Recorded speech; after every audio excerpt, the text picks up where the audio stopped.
আসসালামু আলাইকুম। ছোট্ট একটি ভিডিও সবার জন্য। আমরা সকলেই ধনী হতে চাই, বড়লোক হতে চাই। অনেকেই মাথার ঘাম পায়ে ফেলেও ধনী হতে পারি না। দুঃখে কষ্টেই কাটাতে হয় সারাটি জীবন। আমরা আসলে জানি না যে কিভাবে বড়লোক হয়। চলুন জেনে নিই।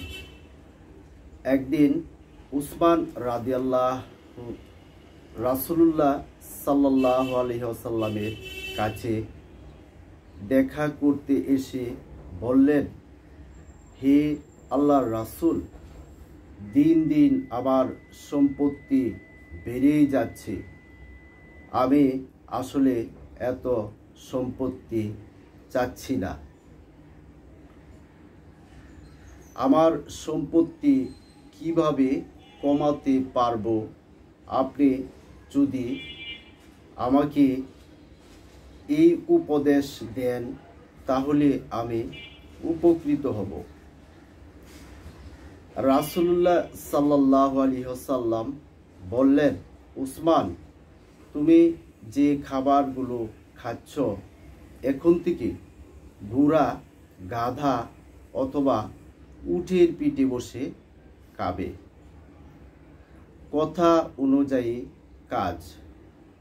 উসমান রাদিয়াল্লাহু রাসূলুল্লাহ সাল্লাল্লাহু আলাইহি ওয়াসাল্লামের কাছে এসে বললেন, হে আল্লাহর রাসূল, আপনার দেওয়া উপদেশ আমি তো অক্ষরে অক্ষরে পালন করছি, তারপরও আমার সম্পত্তি কমছেই না, বরং দ্বিগুণ হারে বাড়ছে।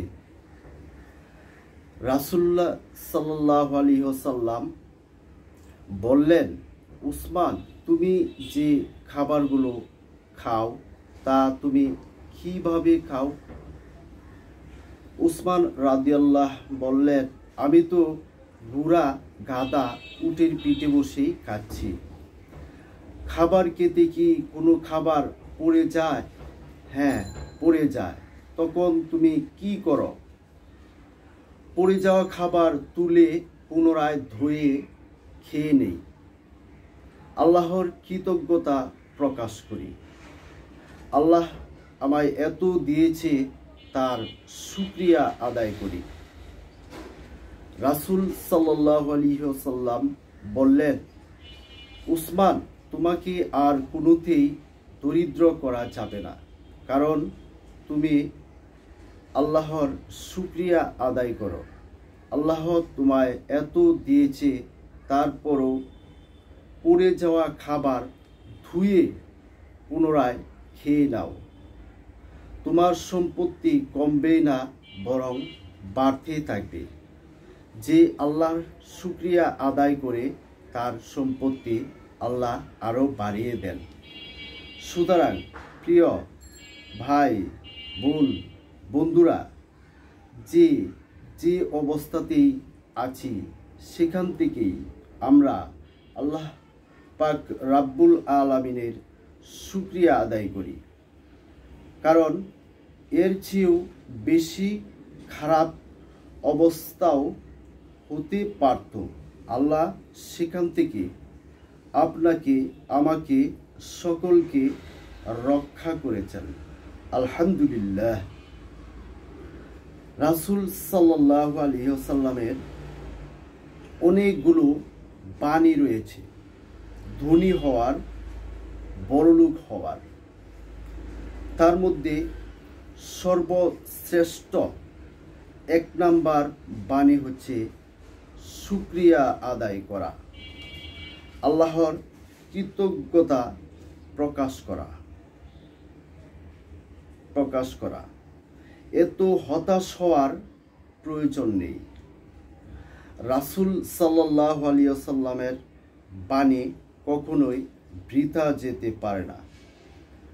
আমরা সকলেই হতাশ হয়ে যাই রিজিক নিয়ে।